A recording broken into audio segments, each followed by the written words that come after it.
The Flipside Story of Loonie, the king of multi. In the ever-evolving landscape of Filipino hip-hop, trends come and go. Rappers rise fast and fade even faster. But there are a few voices so sharp, so unforgettable, that they carve themselves into the very soul of the culture. One of those voices belongs to a man who made battle rap poetic and lyricism powerful. His name is Loonie, and his journey is far deeper than most people realize. Loonie didn't just join the rap game. He challenged it, he redefined it, and more importantly, he survived it. The boy who ate dictionaries for breakfast. Before Loonie was a giant on stage, he was a kid who fell in love with words. While others chased melodies, he chased metaphors. Growing up under the wing of the Filipino hip-hop legend Francis M., Loonie was exposed early to the weight of words and the responsibility of message. He knew from day one that hip-hop wasn't just about rhyming, it was about speaking truth in a world that often lies. By the time he joined the battle rap scene, he wasn't just another hungry MC trying to win rounds, he was a surgeon with syllables. His battles weren't just fights, they were lectures. He broke down opponents with such intelligence and structure that fans often had to rewind his lines just to catch the brilliance. He didn't shout to be heard. He crafted to be remembered. Beyond the mic, Loonie's deeper mission. But Loonie wasn't satisfied being just the king of battles. He wanted to build something greater than punchlines. He wanted to prove that technical mastery could be paired with emotional weight. His music outside of battles spoke about mental health, political frustration, personal failure, and spiritual questions. He didn't water himself down for radio play. Instead, he gave people songs like Tao Lang, which became a powerful anthem for vulnerability in a society that often forces men to suppress their pain. And maybe that's what makes Loonie dangerous to the system. He's real. Painfully, beautifully real. He speaks the kind of truth that institutions find uncomfortable. Not because it's wrong, but because it hits too close to the bone. The shocking flip side, when truth gets twisted. Then came the storm. In 2019, headlines exploded. Loonie was arrested in a drug-buy-bust operation, one that stunned the Filipino hip-hop community to its core. The public, quick to judge, branded him guilty before any evidence was shown.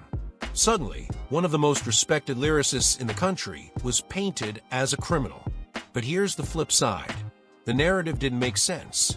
Those who truly knew Loonie, his fans, his collaborators, his family, saw a different picture. A man who stood against addiction. A man who uplifted others through his art. A man who was never known to be caught in vices. Over time, holes in the story began to show. Evidence questioned.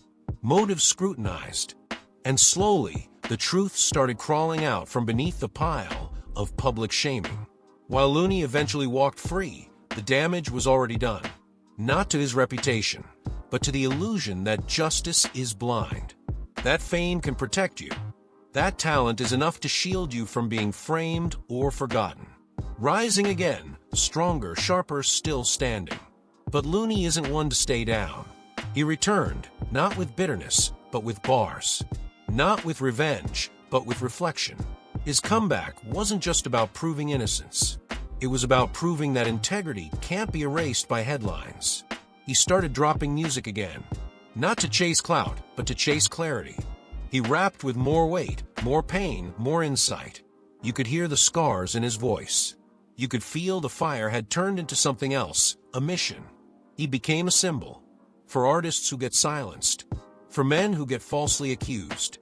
For youth who feel the world stacks the odds against them. And he didn't ask for sympathy. He demanded understanding. The poet in the pit. Loonie has always been a duality. The beast in battles, and the philosopher in tracks. The man who could destroy an opponent in 3 rounds and then turn around and write a verse about mental breakdowns and silent prayers. He represents something powerful in the Filipino hip-hop landscape, a reminder that you don't have to choose between intelligence and emotion.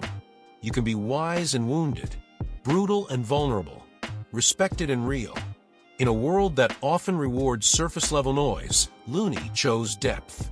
And in doing so, he gave a generation of lyricists permission to dig deeper too. Why his story matters now more than ever. Loonie's journey isn't just a cautionary tale. It's a blueprint. A warning about how society treats those who speak too honestly. And a lesson in how to stand firm in the storm. He reminds us that character isn't built in comfort, but in chaos. That your voice matters most when others try to take it.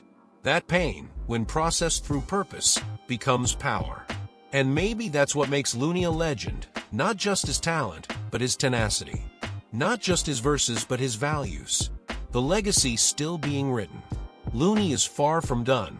He's still evolving, still questioning, still reaching. And as he continues to release music, educate younger rappers, and use his platform to amplify truths that matter, one thing becomes clear. He isn't here to fit in. He's here to shake the system. Now it's your turn. So here's the question. Has Loonie's journey made you look differently at justice, music, or personal resilience? What part of his story hits you hardest, and why? Let's open the mic. Because just like Loonie showed us, it's not about having the loudest voice. It's about having the truest one.